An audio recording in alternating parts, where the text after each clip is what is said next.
Welcome back to another episode. Throughout this episode I'm going to discuss something which I call the Neurodiversity Cult. Let's get started. As I've been watching on social media, many online communities have come up where they tend to be glorifying disabilities, acting as if there's nothing wrong, such as with autistic individuals. Whenever support is brought up, they begin to act like that support is not needed.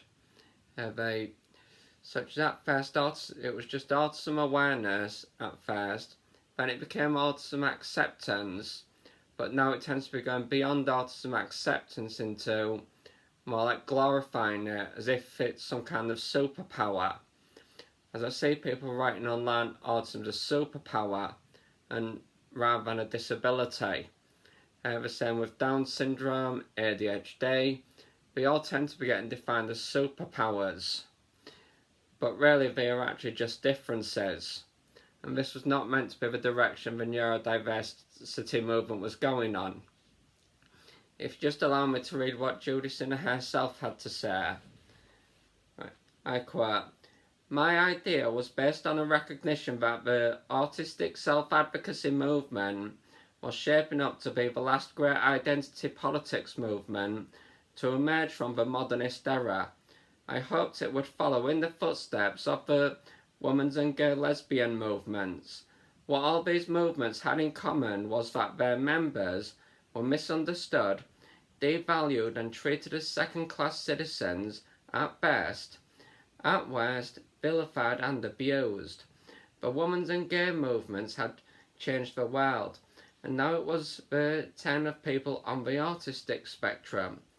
At the same time, it was clear that other groups of people with, as far as I knew then, ADHD and the DYIs were also in the same boat. The new conditions were bound to emerge. The new movement, I imagined, would need a catchy name. My thesis was subtitled, 'A Personal Exploration of a New Social Movement Based on Neurological Diversity.' But the neurological diversity movement was too much of a mouthful. That's when I had an aha moment. Why not a neurodiversity movement?" Close quote. Sociologist Judy Sinner. So we can see through what Judy Sinner was doing, she had no intention of glorifying disabilities. It wasn't her intention to try and make it as if they are not disabilities at all, but it was simply had the same purpose as the gay and lesbian movements, where she wanted disabled people to stop being vilified, to stop being mocked, and to stop being treated unequally and unfairly altogether. But ever since this has happened, it's rather gone off track, and now there's people self-diagnosing as if having a disability is some badge of honour. But it's not a badge of honour. As neurodiversity claims, it's simply human diversity.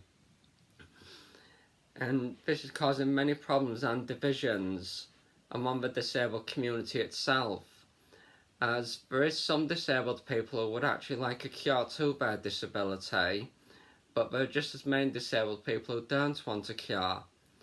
For example, I don't want to be cured of autism for many reasons, but there are some individuals out there who claim they do want to be cured of their autism. And going and glorifying autism, claiming that it's something that doesn't need to be cured. We've now got Autism Pride Day, Down Syndrome Pride Day, all Pride Days of these others, and this is beginning from my view that we're heading down the path that we're glorifying disabled people, that we're going to vilify the non-disabled community. So it's coming off as like non-disabled people are real cruel. So really, I think that this is just turning the table around. So by this neurodiversity cult online with people glorifying disabilities as something good and not in need of help or support, this is not working in our favour. So if any of you are glorifying disabilities as superpowers rather than just differences, I would ask you to stop saying that they are superpowers, because this is not the case with every disabled person.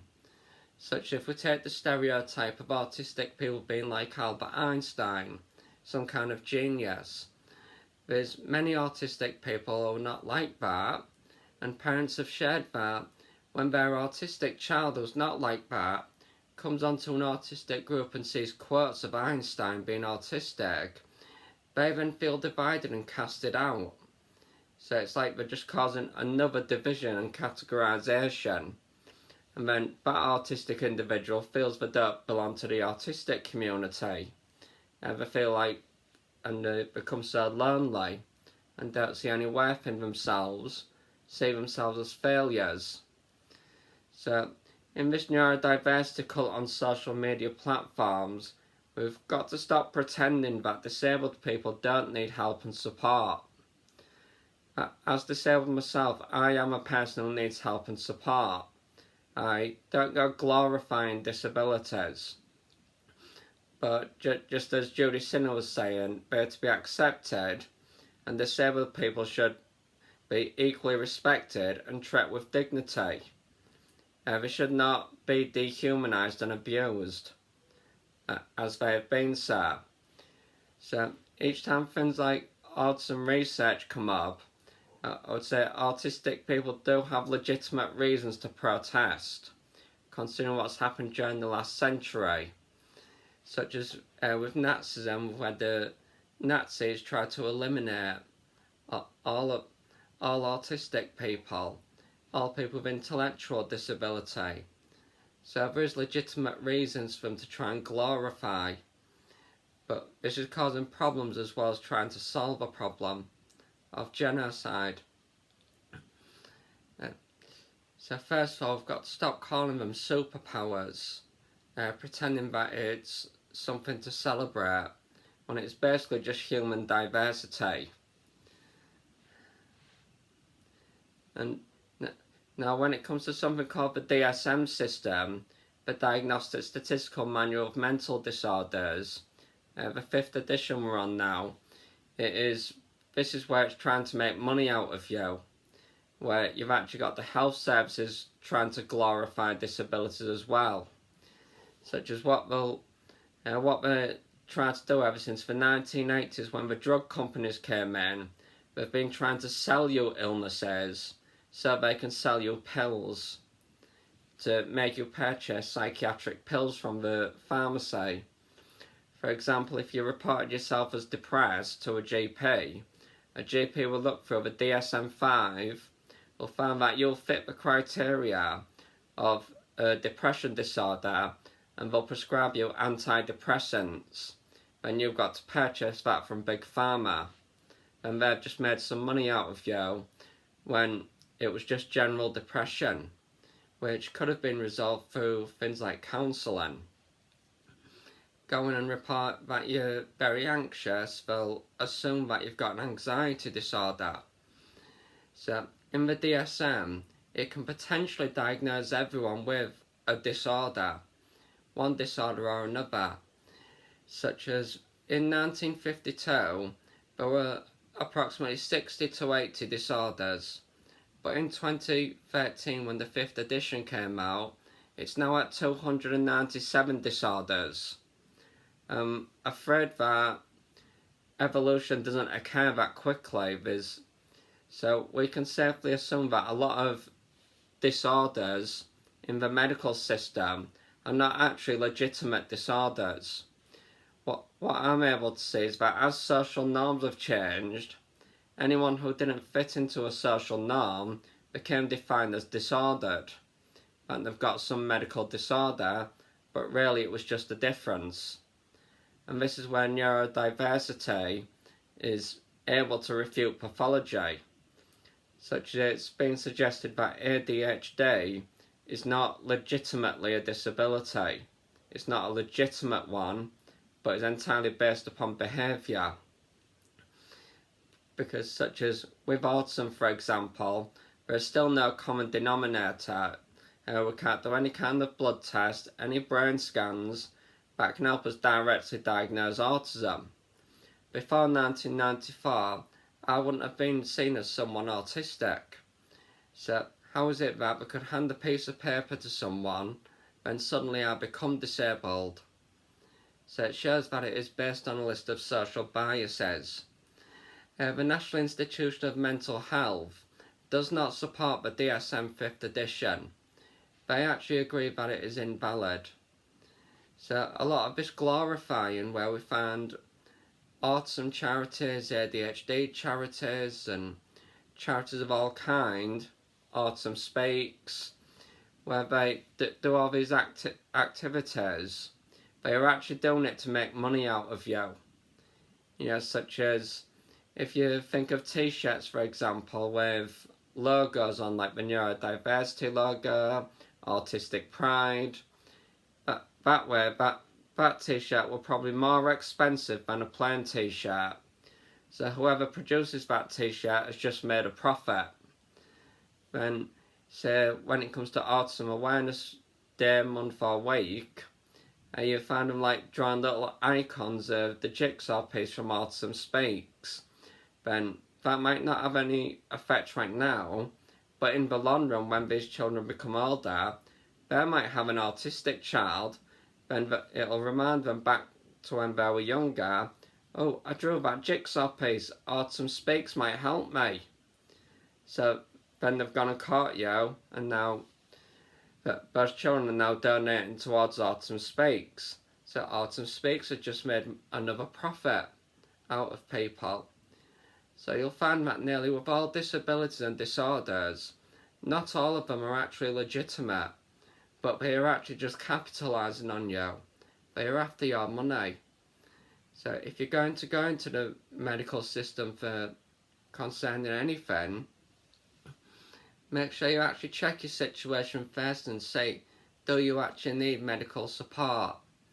Such as with applied behaviour analysis, not all autistic people require these interventions. Such as, I didn't require these interventions, for example.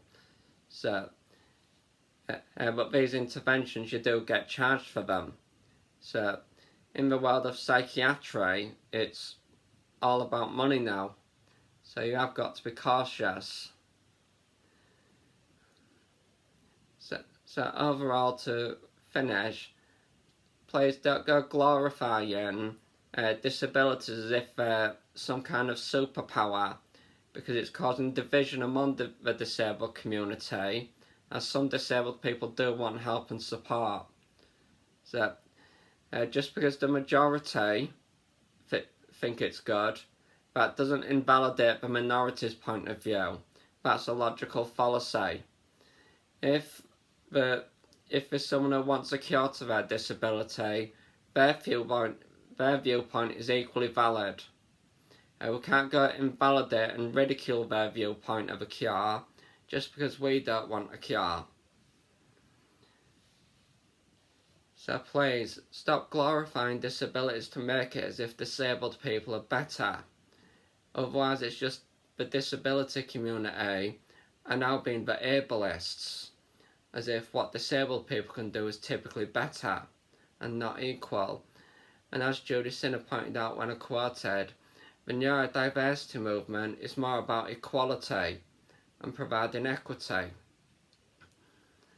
So if you come across any of these quotes and so on social media, try and refute them, because they even stereotype some of them. Disabilities are not superpowers. Those of you who believe they are. They may give us abilities that others don't have, but that does not make it a superpower, and it does not make us better than others. So please, stop glorifying disabilities to make money out of parents of disabled kids, and to deem the non-disabled people as if there's something cruel and evil about them, as if they're trying to vilify you. So I ask you all to remember, the neurodiversity movement and neurodiversity is not some excuse to try and make a disabled person able to say they're not disabled. It's not about saying that disabled people don't require help and support. Altogether, the purpose of the neurodiversity movement is all about equality and equity and providing the help and support required. So please do support the neurodiversity movement, but don't go taking notice of all this disabilities as superpowers or seeing it as some kind of badge of honour, because they're simply differences. If you made it this far, thank you for listening. If you found this episode interesting, please click like and subscribe to my channel. Thank you.